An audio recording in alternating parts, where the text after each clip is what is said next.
श्रीयुता श्रीगुरून् वैष्णवांश्च नमो विष्णुपादाय कृष्णपृष्ठाय भूतले श्रीमते भक्तिवेदान्त स्वामी नाम नमस्ते सारस्वते देवी गौरवाणी प्रचारिणी निर्विशेष शून्यवादी पाश्चात्यदेशकारिणी वाञ्छाकल्पतरुभ्यश्च कृपा सिन्धुभ्यैव च पतितानां पावनेभ्यो वैष्णवेभ्यो नमः।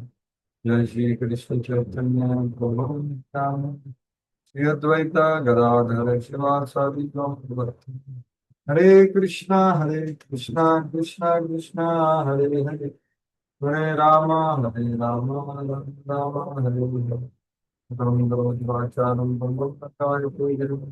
पाठमहं वन्दे श्रीगुरुं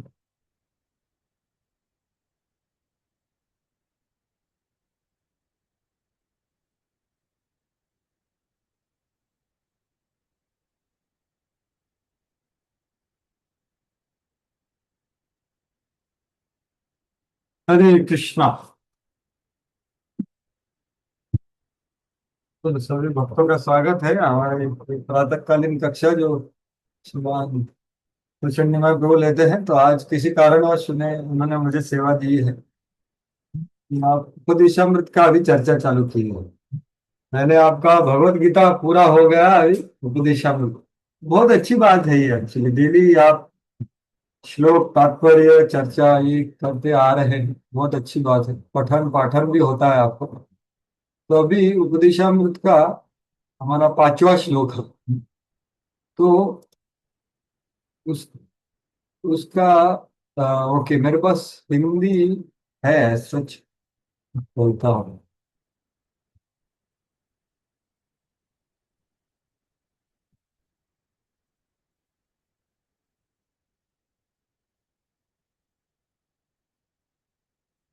ये उपदेशामृत एक बहुत विशेष पुस्तक है जिसमें श्रील रूप गोस्वामी ने एक सामान्य चेतना से कैसे एक व्रजवासी सेवक की चेतना में पहुंचना है, ये सिर्फ 11 श्लोकों में बता दिया।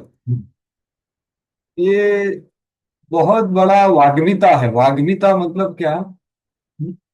मितम च सारम च ही वाग्मिता। मितम च सारम च वचो ही वाग्मिता। The best possible eloquence is there.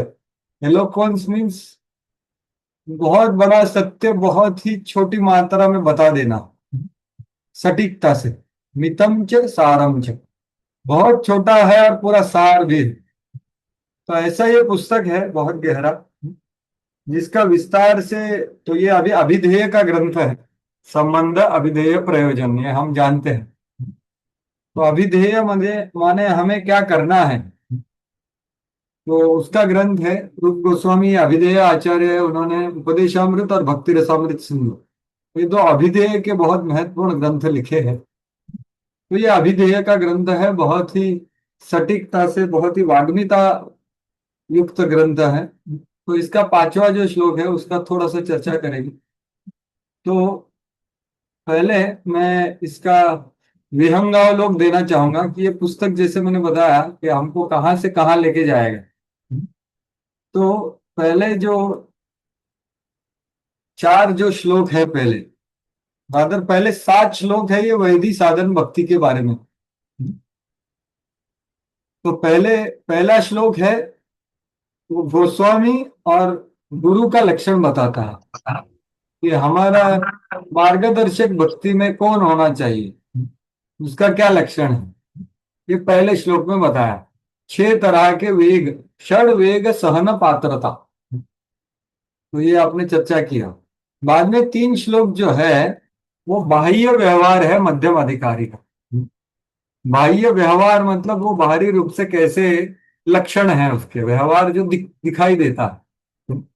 तो दूसरे और तीसरे श्लोक में प्रतिकूल व्यवहार त्याग, अत्याहार, प्रयास, प्रजल्प, नियम, आग्रह, जनसंग, लौल्य इत्यादि षड्भिर भक्ति विनश्यति। फिर तीसरे श्लोक में अनुकूल व्यवहार, उत्साह, निश्चय, धैर्य इत्यादि।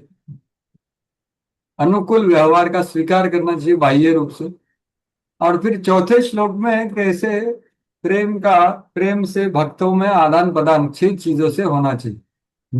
ददाति प्रतिगृह्णाति गुह्यम आख्याति पृच्छति भुंक्ते भोजयति इत्यादि प्रीति लक्षणम। तो ये है बाह्य व्यवहार एक मध्यम अधिकारी। और अभी 5 और 6 7 और 8, ये जो श्लोक है ये मध्यम अधिकारी का दृष्टि और उसका कैसा आंतरिक विकास होता है।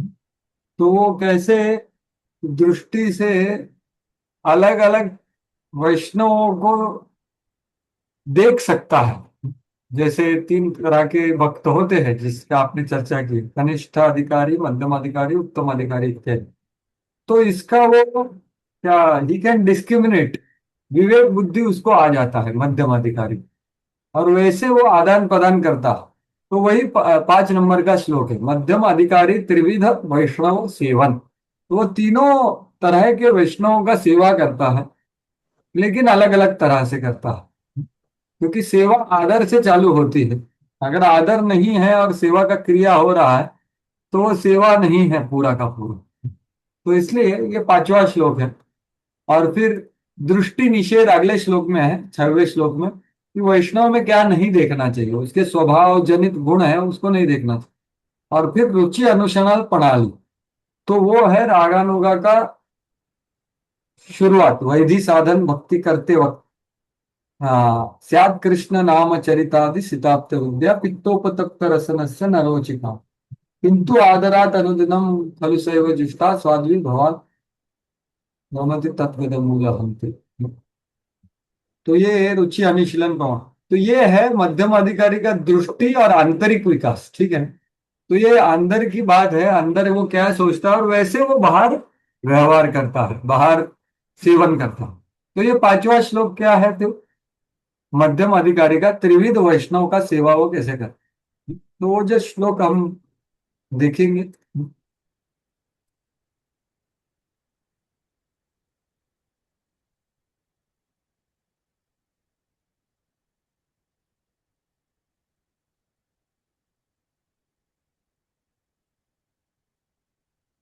कृष्णोऽपि यस्य गिरितं मनसा ध्रियेत दीक्षास्ति चेत् प्रणतभिश्च भजन्तमीश शुश्रूषया भजन विज्ञमनन्यमन्य निंदादिशून्य हृदय ईप्सित संगलभ्या।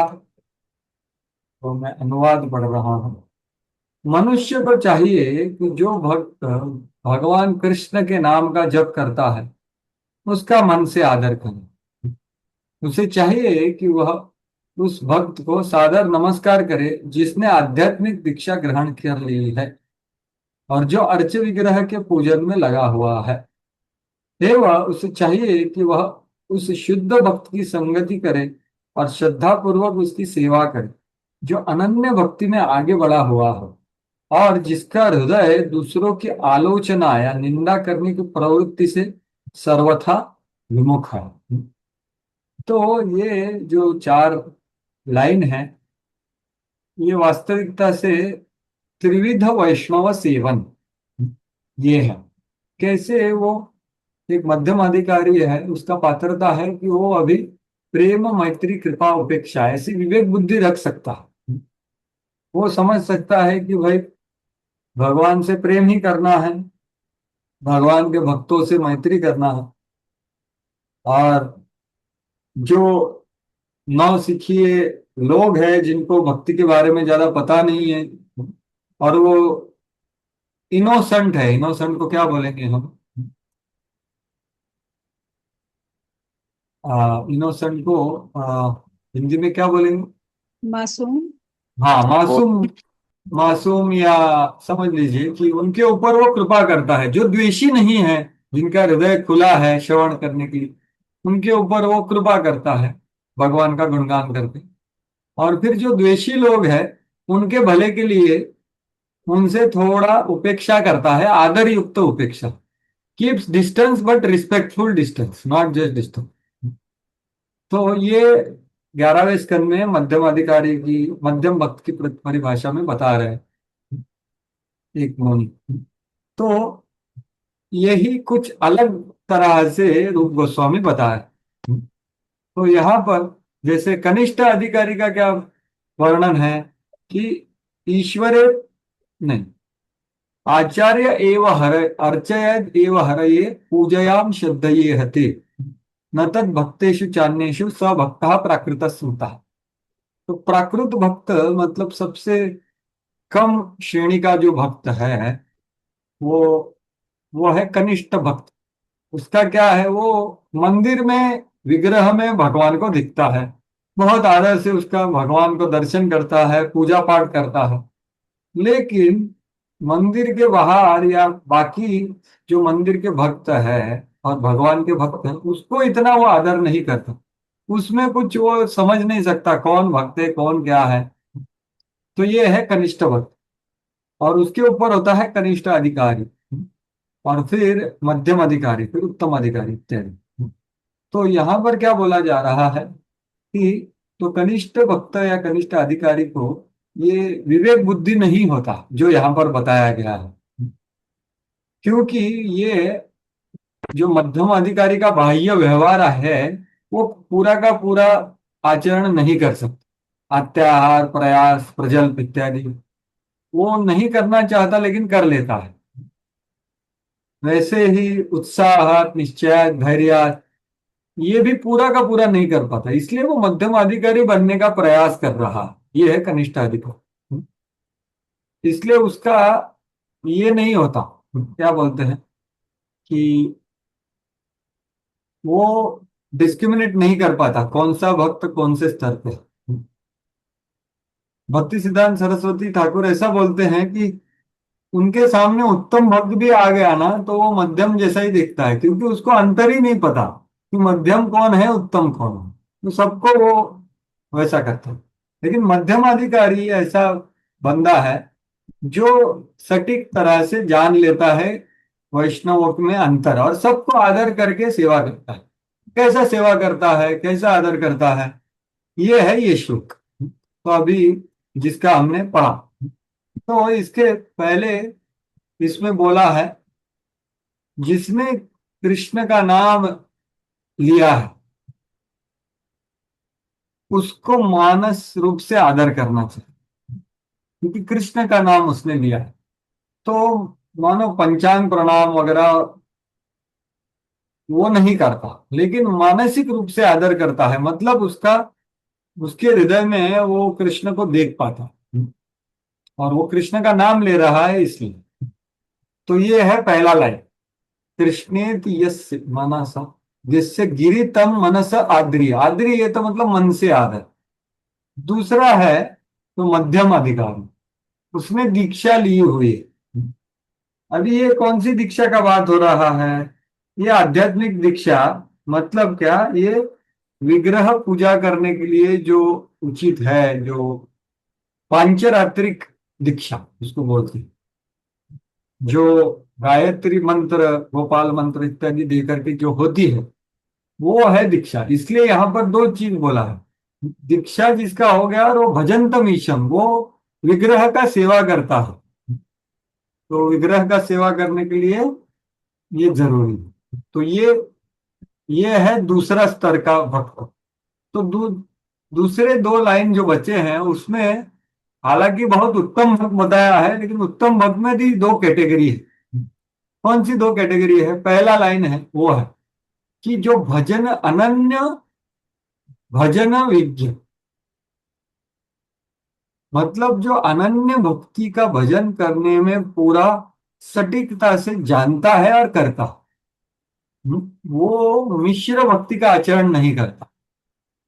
और वो जानता है मिश्र क्या है और शुद्ध क्या है, और उसमें विज्ञ है, सिर्फ जानकार नहीं है, विशेष रूप से जानकारी रखता, भजन विज्ञ। तो उससे शुश्रूषा करनी चाहिए। शुश्रूषा का दो अर्थ होता है कि एक है उनसे श्रवण करे, दूसरा है उनकी सेवा करे। ये दोनों का अर्थ शुश्रूषा होता है।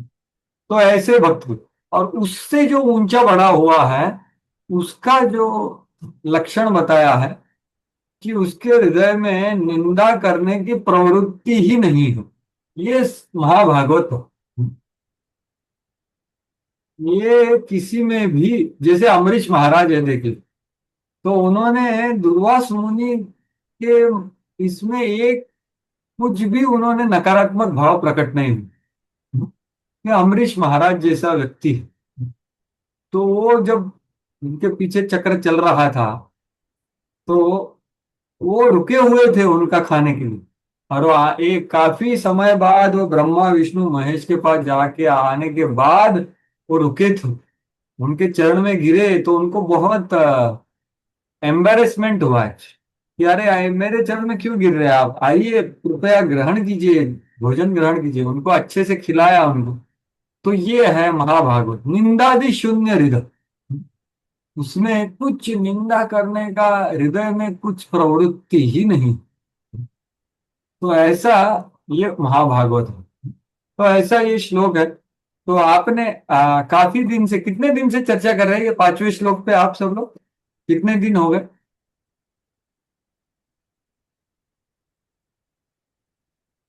हरे कृष्णा। 2-3 दिन से कर रहे हैं समझ। कितना, 2 दिन?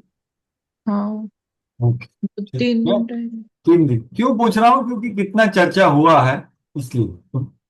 तो लास्ट वाला पार्ट तो देखिए। तो बेसिकली यहाँ पर प्रभुपाद बोल रहे हैं कि पिछले श्लोक में बताया गया है कि भाई गुह्यम आख्याति पृच्छति भुंक्ति भोजयते, ये सब करना है। लेकिन उसके लिए विवेक होना चाहिए कि किसके साथ क्या करना। पिछले श्लोक में जिन 6 प्रकार की प्रीति के आदान प्रदान का उल्लेख किया है, उन्हें बुद्धिमत्ता पूर्वक व्यवहार में लाने के लिए विवेक पूर्वक उचित व्यक्तियों का चुनाव करना पड़ा। इसलिए वो चुनाव करने के लिए ये श्लोक बताया गया। जैसे मैंने बोला, दृष्टि, व्यवहार करने से पहले दृष्टि होता है ना अपना, हम लोग देखते हैं फिर व्यवहार करते हैं। तो पिछला श्लोक था व्यवहार का, अभी है श्लोक दृष्टि का। दृष्टि से हमें पता चलना चाहिए कि कौन कौन है और वैसा व्यवहार करें। अतएव श्री रूप गोस्वामी परामर्श देते हैं कि हमें वैष्णव से उनके विशेष पद के अनुसार उचित रीति से मिलना चाहिए। तो 3 प्रकार के भक्त हैं। तो आपने इसका चर्चा किया, कनिष्ठ अधिकारी, मध्यम अधिकारी, उत्तम अधिकारी। भगवान के जप करने का प्रयास कर रहा है और गुरु उसे भगवान की दिव्य प्रेम भक्ति में पूरी तरह व्यस्त रखते हैं, ऐसा वे। तो ये श्लोक मैंने कोट किया था, अर्चयाम एव हरये पूज्ययाम शत्रु। तो ये हो गया कनिष्ठ अधिकार। अगला है ये मैंने बताया आपको, प्रेम मैत्री कृपा उपेक्षा। ये भी मैंने बताया, ये है मध्यम अधिकारी। कनिष्ठ अधिकारी के पद से ऊपर ऊपर मध्यम अधिकारी के पद तक पहुंचना चाहिए। क्या पद है वो? ये पद भक्ति के सही सही अनुशीलन की यह विधि है। अतएव इस श्लोक में श्री रूप गोस्वामी ने हमें उपदेश दिया है कि विभिन्न भक्तों के प्रति किस तरह व्यवहार किया है। हम अपने व्यवहारिक अनुभव से देख सकते हैं कि वैष्णव कई प्रकार के हैं। देखो वैष्णव ये प्रकार हम कैसे जानते हैं? उनके व्यवहार से। जितनी व्यवहार में बहुत मिठास है, उतना वो उत्तम अधिकारी है। हालांकि ये मिठास मतलब ये तथाकथित कुछ जोक वाली मिठास नहीं बोल रहा हूं मैं। उनका व्यवहार मात्सर्य रहित था, आदर पूर्व व्यवहार, और कृष्ण के बारे में बहुत मधुरता से बताना। ये मिठास का बात हो रही। ना कि कुछ लोग जैसे एयर हॉस्टेस भी मिठास से बात करते हैं ना, वो मिठास का बात नहीं हो। ये वास्तविक मिठास भगवान के सानिध्य से, संपर्क से, सेवा से जो आया होगा। भले ही ऐसे लोग भगवान के पवित्र नाम का जप करते हैं, लेकिन फिर भी ठीक से शुद्ध नहीं होते। ऐसे लोग का मन से आदर करो। तो देखिए उनके व्यवहार ठीक नहीं होते, तो ये कनिष्ठ अधिकारी, उनसे संगति से बचना चाहिए। गुरु के आदेश को गंभीरता से पालन करने में लगे हैं, ये कौन है? ये मध्यम अधिकारी है। उसको नमस्कार करना चाहिए। तो ये है मध्यम अधिकारी का महत्वपूर्ण चीज क्या है, कि वो उत्तम अधिकारी या उत्तम महाभागवत का शुद्ध सेवक होता।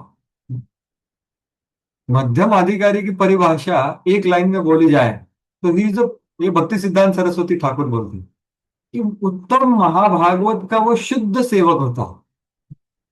समझ, शुद्ध सेवक मतलब गुरु मुख पद्म वाक्य चित्ते करे आए, उसका हर विचार, हर कार्य, हर व्यवहार, हर बोली ये गुरु के चिंतन के, गुरु के प्रसन्नता के, गुरु के आदेश के हिसाब से होती। तो ये है मध्यम अधिकारी का स्तर। ये बहुत काफी ऊंचा स्तर है एक तरह से बताया जाए तो। इसलिए प्रभुपाद जी क्या लिखे है, गुरु के आदेश को गंभीरता से पालन करने में लगे हैं। सिर्फ आदेश का पालन नहीं कर रहे हैं, 16 माला 4 नियम का पालन, ये तो हम सब कर रहे हैं, लेकिन गंभीरता से। कि सभी गुरु महाराज बोलते तृणादपि सुनिचेन तरोरिव सहिष्णु अमानेन मानदेन कीर्तनीय सदा। प्राय सभी गुरुजन यही बोलते हैं ना, प्रभुपाद जी के शिष्य। तो ये है निष्ठा का स्तर, ये है मध्यमाधिकार, जो आदमी सबका आदर कर सकता है वास्तविक रूप से, ना कि एयर होस्टेस की तरह। वास्तविक रूप से भगवान की उपस्थिति समझ के वो सबका आदर कर सकता है। और वो ये तीसरा श्लोक के ऊपर जीने, वो जी रहा, तीसरे श्लोक के ऊपर निष्ठा स्तर पे पहुंचा रहा। तो ये है वो गंभीरता से गुरु के आदेश का पालन करना। ऐसे अनेक वैष्णव में ऐसे कोई होगा, ऐसे मतलब ऐसे मध्यम अधिकारी जो भगवान की सेवा में गंभीरता से संलग्न रहकर समस्त विधि विधान का पालन करता है, जप माला का नियत संख्या में जप करता है, सदैव कृष्ण भावनामृत आंदोलन का विस्तार करने के विषय में विचार करता है, ऐसे ये है उत्तम अधिकारी। तो ये है प्रभुपाद जी ने बताया हुआ कुछ पॉइंट्स बता रहा हूं मैं। और फिर यहां पर एक महत्वपूर्ण सिद्धांत है कि दीक्षा, ये एक दीक्षास्ति चेत प्रणति भीष्म भजंतमीशम, ऐसा बोला हूं। तो ये दीक्षा जो है, जो हम हरिनाम दीक्षा बोलते हैं या बाद में पांचरित्रिक दीक्षा, लेकिन दीक्षा तो है क्या? तो ये है शरणागति की प्रक्रिया की शुरुआत, या शरणागति, दीक्षा के जिस प्रक्रिया से भक्त कृष्ण के प्रति अनुरक्त होता, वो है दीक्षा।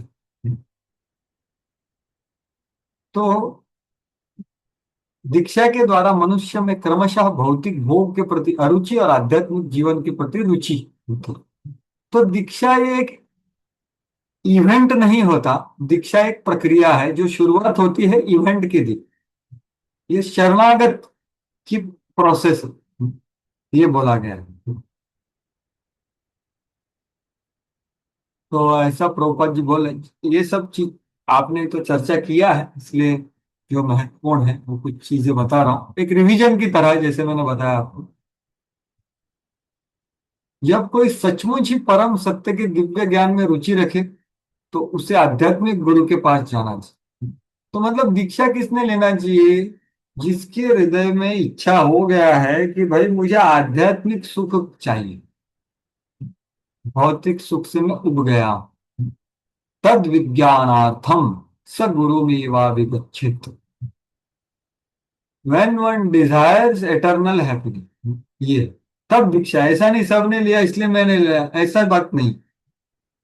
और फिर जिज्ञासु होना चाहिए, जिज्ञासु श्रेय उत्तम, क्योंकि जिज्ञासा से वो सीखता है, भक्ति का विधि को सीखता है, भजन विज्ञ बोला है, भक्ति की विधि को सीखता है और देखता है कि मैं शुद्ध भक्ति कर रहा हूं कि।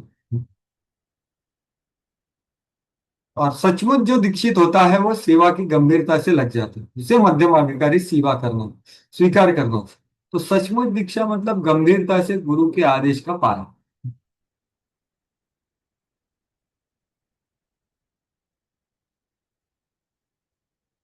तो यहाँ पर रूप गोस्वामी का भक्ति रसामृत सिंधु से यहाँ पर बताया जा रहा है कि कनिष्ठ, मध्यम और उत्तम का व्याख्या श्रद्धा के आसार, कि जिसका श्रद्धा कोमल है वो कनिष्ठ अधिकारी। ये कोमल श्रद्धा मतलब क्या, कि वो श्रद्धा कभी कभी टूट, कभी कभी कम होती है। कोई दूसरा कोई फिलॉसफी सिद्धांत बताता है तो उसका विचार बदलने लगता है कि हाँ ये करना चाहिए नहीं करना चाहिए। तो वो अपने भक्तिमय क्रियाओं में हृदय नहीं डाल सकता, बुद्धि नहीं डाल सकता, ध्यान नहीं डाल सकता, बाहरी रूप से काफी भक्ति की क्रियाओं में लगा हुआ है। तो ये है कनिष्ठा।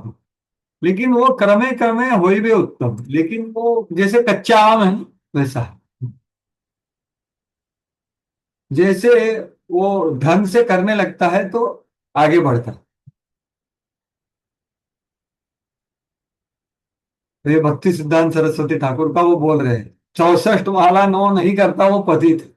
तो ये पढ़ के तो डर गया था मैं, लेकिन आगे प्रभुपद बोल रहे हैं, उनकी गणना के अनुसार हम सब पतित हैं, पतित जैसे, क्योंकि हम तो 16 माला करने का प्रयास करें अच्छे से, किंतु चूंकि हमने परमेश्वर की सेवा में पूरी गंभीरता तथा छल कपट के बिना करने के लिए प्रयत्नशील है, अतएव हमें परम पतित पावन श्री चैतन्य महाप्रभु की कृपा की आशा है।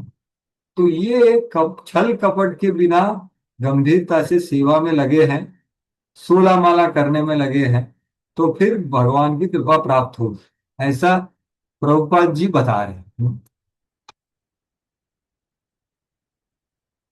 और फिर उत्तम अधिकारी का बता रहे, जो नाम लेने में आकृष्ट हो, जिसको देख करके लोग नाम लेते हैं, तो ये दृढ़ श्रद्धा, शास्त्र युक्ति नहीं जाने दृढ़ श्रद्धावान, तो ये है मध्यम अधिकारी। उसका श्रद्धा दृढ़ है। और श्रद्धा दृढ़ बोलने का तात्पर्य क्या है, कि वो शुद्ध भक्ति का हमेशा अनुशीलन कर सके, अन्नाभिलाषिता शून्यम और ज्ञान कर्मादि अनावृतम, ऐसा अनुकूल रूप से कृष्ण अनुशीलन वो कर सकता हो, सिर्फ इच्छा नहीं रखता। कनिष्ठ अधिकारी इच्छा रखता है लेकिन हमेशा नहीं कर पाता। लेकिन मध्यम अधिकारी दृढ़ श्रद्धा की वजह से, वो कोई भी हो, गृहस्थ हो, ब्रह्मचारी या कोई भी हो, वो शुद्ध भक्ति का अनुशीलन कर सकता है। उसके अभिधेय में मिश्रण नहीं है, प्रयोजन में मिश्रण नहीं है। इसलिए मध्यम अधिकारी बहुत महाभाग्यवान होता है। लेकिन जब ये आगे और बढ़ता है, तो वो दृढ़ श्रद्धा तो होता ही है उसका, लेकिन शास्त्र युक्ति में भी निपुण हो जाता है, तो वो होता है उत्तम अधिकारी वैदिक भक्ति। तो ऐसा है, ये श्रद्धा के अनुसार है। तो ये श्रद्धा है, ये भक्ति का सबसे महत्वपूर्ण नींव है श्रद्धा। और श्रद्धा मतलब क्या, श्रद्धा शब्द विश्वास कहे सुदृढ़ निश्चय, कृष्ण भक्ति कहले सर्व कर्म कृता। तो ये जितना हमें दृढ़ श्रद्धा है, उतना हमें, हम मध्यम अधिकार के तरह पहुंच रहे हैं। बाकी सब करने का कुछ जरूरत नहीं है, ये जब हमें श्रद्धा होता है। देखिए कुछ कुछ भक्तगण लोक संग्रह के लिए कुछ क्रियाएं कर देते हैं, जैसे श्राद्ध ले लो, तो उसको पता है कि एक्चुअली ये भक्त के लिए जरूरत नहीं है, लेकिन वो करता है क्योंकि वो उसके परिवार, उसका जो कुटुंब वाले बाकी सदस्य है, जो किसी का, समझो पिताजी वगैरह, तो बाकी के उनके भाई है, चाचा, वो सब, वो देखेंगे कि अरे श्राद्ध तो करना चाहिए, तो वो श्राद्ध करता है, लेकिन उसको ऐसा अवसर बनाता है जहां पर वो लोगों को भी भक्ति दे सके। तो वैसा उसका लोक व्यवहार के लिए काफी चीजें करता है, लेकिन उसका श्रद्धा पूरा सिर्फ भक्ति में हो। श्रद्धा मतलब प्रबल विश्वास। भगवत गीता को समझने की यह सही विधि है, और यह श्रद्धा कहलाता कि मैं सभी कुछ जो बोला है गीता में वो सब मानता हूं, सर्वम एतत् ऋतम मन्ये यन्माम वदसि केशव, ये बोल रहे प्रभुपाद जी, कि मैं कुछ अंश मानता हूं कुछ अंश नहीं मानता, वैसा नहीं, पूरा का पूरा ग्रहण करता है और शरणागत होता है। जब मनुष्य इस आदेश की पूर्णता श्रद्धावान हो जाता है, तो उसकी यह दृढ़ श्रद्धा आत्मा जीवन में प्रगति करने के लिए आधारभूत हो जाती। तो ये है। और फिर आगे जो बोल रहा है, कि जो श्रद्धा पूर्वक हरे कृष्ण कीर्तन नहीं करता, तब तक कृष्ण अपने आप को प्रकट नहीं करते। हम किसी कृत्रिम साधना से भगवान की अनुभूति प्राप्त नहीं कर सकते, श्रद्धा पूर्वक भगवान की सेवा में लगना होगा। सेवोन्मुखे ही जिह्वा दो। और कैसे, जप करने से और प्रसाद ग्रहण करने से और भगवान का गुणगान करने से, ऐसे जिह्वा भगवान की सेवा में लग सकती है। तो सदैव नाम का कीर्तन करना चाहिए, कृष्ण पदार्थ ग्रहण। तो ये है। और फिर अंतिम इसमें प्रभुपाद जी बता रहे हैं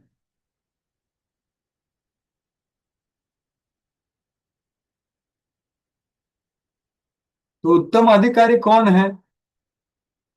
जो हमेशा विश्व भर कृष्ण आंदोलन, कृष्ण भावनामृत आंदोलन का विस्तार करने का करता, और क्या कर रहा है, बाकी सब भी सदैव कृष्ण का चिंतन करता हुआ कृष्ण के पवित्र नाम के प्रसार हेतु साधनों की खोज करता है, अलग अलग दिमाग लगाता है, अलग अलग तरह से। ऐसे व्यक्ति को उत्तम अधिकारी मानना चाहिए। निस्संदेह प्रगत उत्तम अधिकारी वैष्णव भक्त को गुरु रूप में स्वीकार करो। तो यहाँ पर प्रभुपाद जी बोल रहे हैं, अंतिम पैराग्राफ पढ़ रहा हूं मैं। इस श्लोक में श्री रूप गोस्वामी भक्त को कम से कम इतना बुद्धिमान बनने के लिए उपदेश देते हैं जिससे वह कनिष्ठ, मध्यम तथा उत्तम अधिकारी में अंतर कर सके। इसका अर्थ क्या है कि हम कनिष्ठ स्तर से ऊपर उठे, जहां पर हम ये विवेक रख सकते हैं। और ऐसा क्यों करना चाहिए? क्योंकि वैसा गुरु ग्रहण करना। भक्तों को अपनी स्थिति भी जाननी चाहिए और किसी उच्च पद स्थित भक्त का अनुकरण करने का प्रयास करना चाहिए। इसके संबंध में श्रील भक्तिविनोद ठाकुर ने कुछ व्यवहारिक संकेत दिए हैं। उत्तम अधिकारी वैष्णव को उसके इस सामर्थ्य के आधार पर पहचाना जा सकता है कि वह अनेक पतितात्माओं को वैष्णव मत में बदल देता है।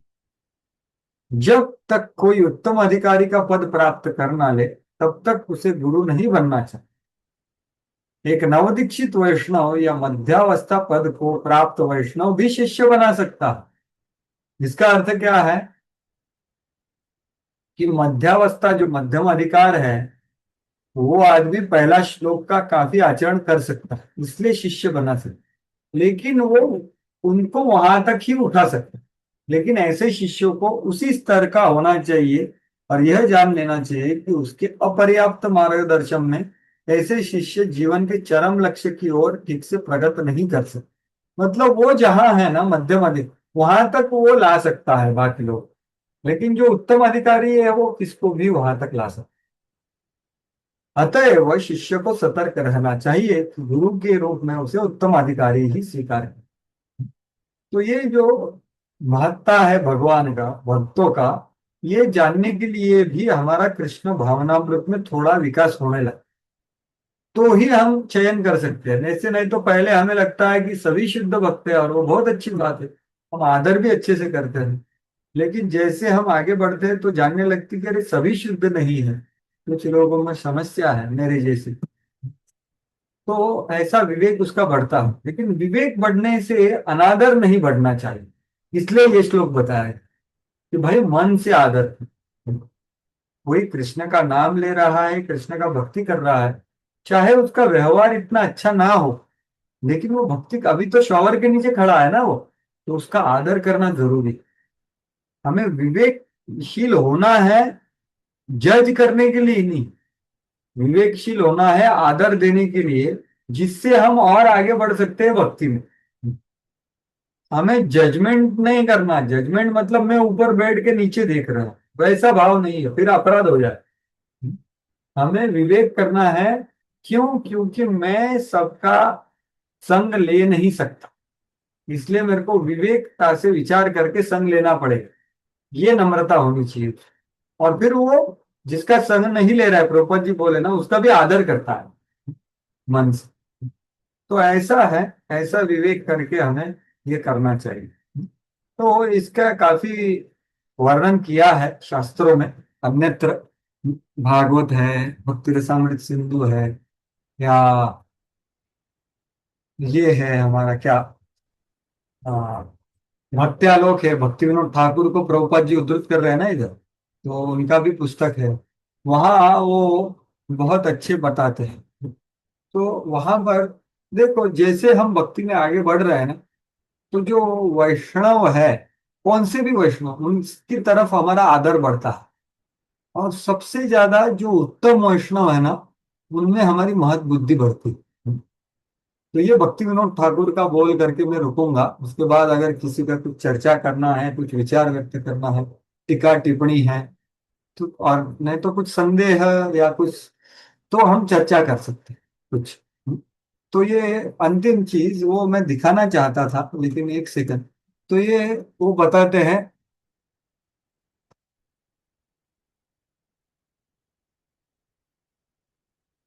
भक्ति विनोद ठाकुर बताते हैं। तो वही मैं एक जगह पे ढूंढ रहा था।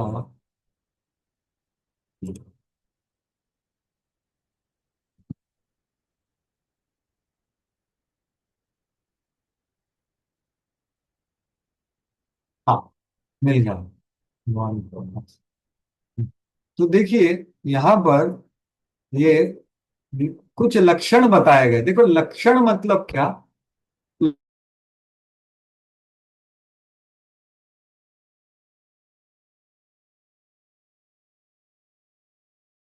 उसको लक्षण बोलो, कि किसी व्यक्ति का, किसी वस्तु का।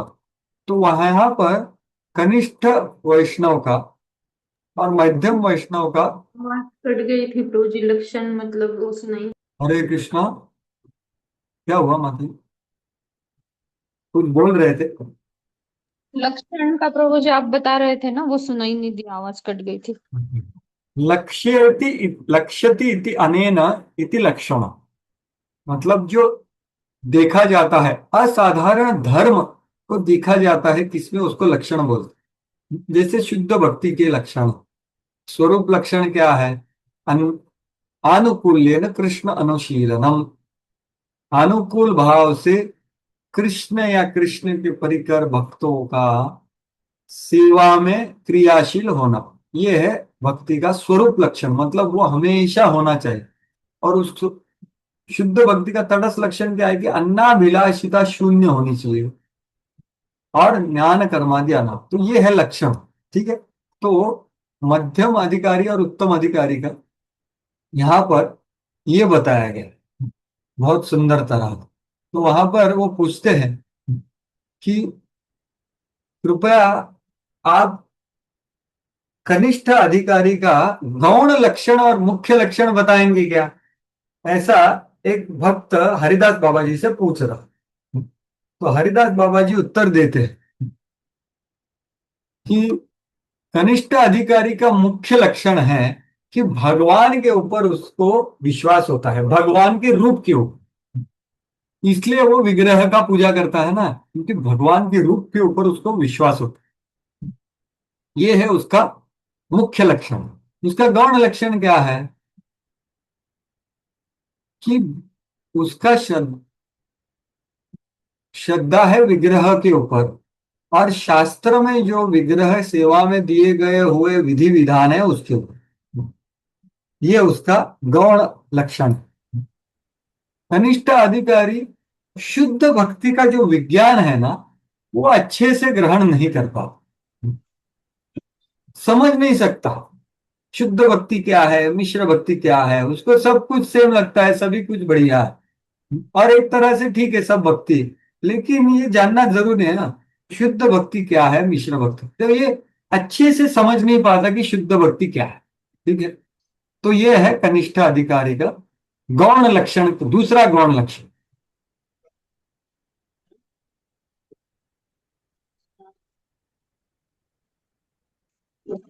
इसलिए वो शुद्ध भक्ति का त्रिगुणातीत स्थिति को नहीं समझ सकते, और इसलिए श्रवण कीर्तन के ऊपर जोर नहीं दे सकते। ये है उसका लक्षण, गौण लक्षण कनिष्ठ अधिकारी। तीन गुणों के आधार पर वो क्रियाशील होता है ज्यादा।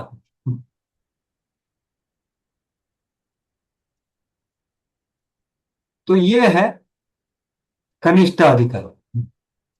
तो सार रूप में बताया जाए तो वो अन्नाभिलाष से झगड़ता रहता है। वो जानता है कि नहीं करना चाहिए, लेकिन अन्नाभिलाष आता है। और कर्म ज्ञान इत्यादि मिश्र भक्ति तो करता है। ठीक है। तो ये हो गए। और अभी मध्यम अधिकारी का मुख्य और गौण लक्षण क्या है, वो पूछा है। तो वो क्या है? मध्यम अधिकारी का मुख्य लक्षण, वो क्या है? कि वो विवेक रख सकता है। जैसे आज का जो श्लोक है, वो मध्य का अधिकारी का दृष्टिकोण है, उसका दृष्टि है। तो ये मुख्य उसका ही। वो क्या है? वो प्रेम मैत्री कृपा उपेक्षा कर सकता है। भगवान से प्रेम करता है, उसके भक्तों से मैत्री करता है। लेकिन कैसे? अलग अलग तरह के भक्त हैं उसके तरह से। तो ये आज के श्लोक में वो बताया है। और कृपा उपेक्षा के मैंने बारे में उसके बारे में आपको बता दी। तो ये उसका मुख्य लक्षण ये है। ठीक है। तो फिर कनिष्ठ से मध्यम कैसे हुआ जाए? तो उसने मध्यम अधिकारियों का और बहुत उन्नत भक्तों का संग करना चाहिए। जब वो ऐसे उत्तम अधिकारियों का संग लेकर के उनको देखता है, ये देखो इधर लिखा है, कनिष्ठा keenly observe the activity and behavior of sadhus. He absorbs the spiritual discussion of the devotees on the different devotional texts.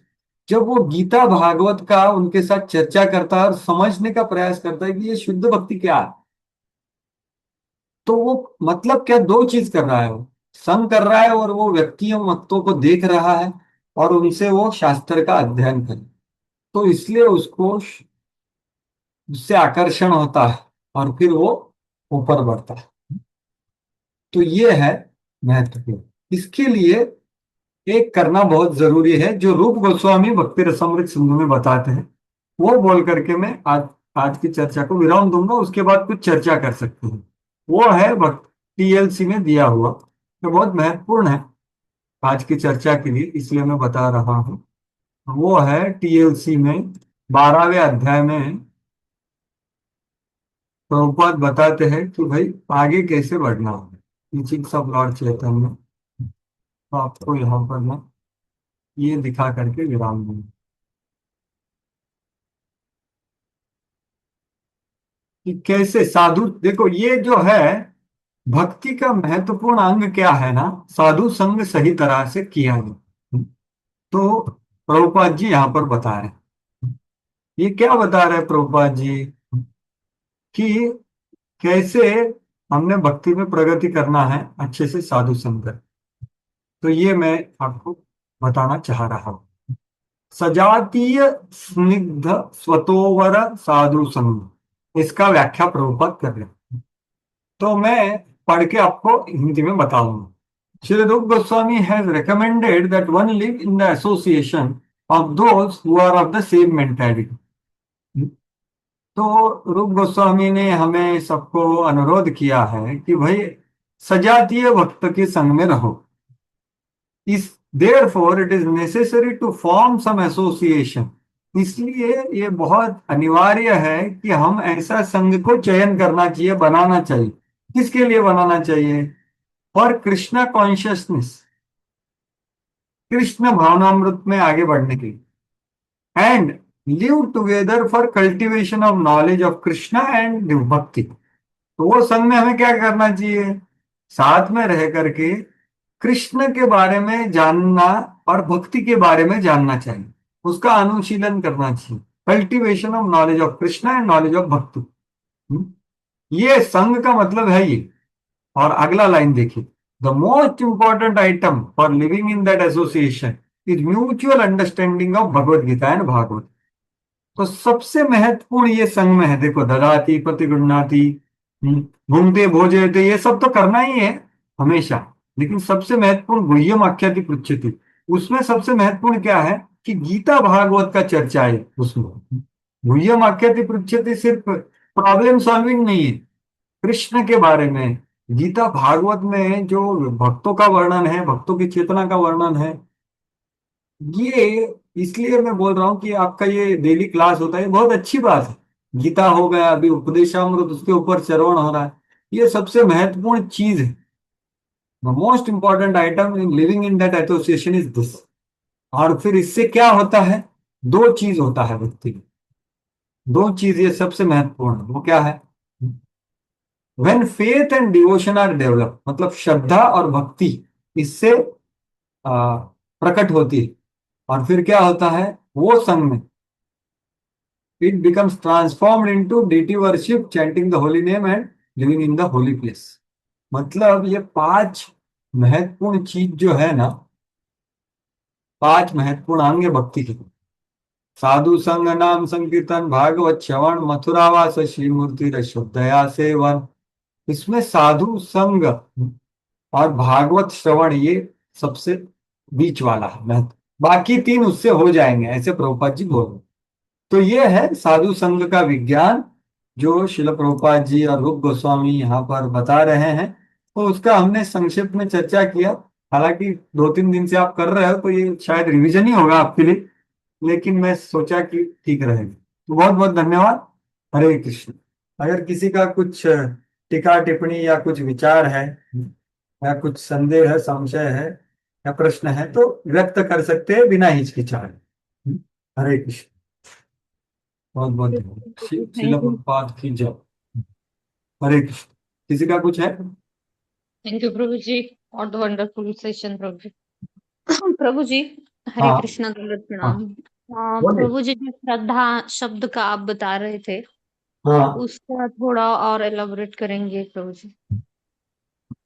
तो आपने मतलब एक आध दो लाइन आप बता देंगे तो उसको मैं हाँ, जो elaborate करूँ। हाँ, श्रद्धा श्रद्धा शब्द जो आप बोल रहे थे कि कृष्ण की ही उपासना करनी है, इसके ऊपर जिसकी श्रद्धा दृढ़ हो गई, और फिर बाद में बताया कि ज्ञान कर्मा ध्यानावृतम, इससे आपने कनेक्ट किया था उस चीज को।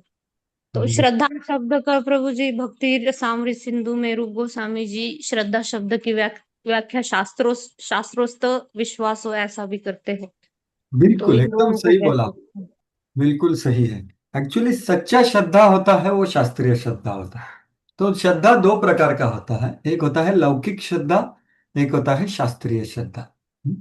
तो यहाँ पर हमने जो अभी लास्ट में पढ़ा और उसके पहले प्रभुपाद जी भी बोले ना कि भक्ति विनोद ठाकुर कि वो जो कार्य में लगा है ना, भक्तिमय कार्य, वो क्यों कर रहा है? क्योंकि भक्ति शास्त्रों में शास्त्र बता रहे, गुरु भी वही बता रहे, साधु भी वही बता रहे, उसके ऊपर श्रद्धा है। लौकिक श्रद्धा मतलब क्या कि हम किसी भक्त से या किसी को मिल करके भक्ति में आते हैं, वो हमें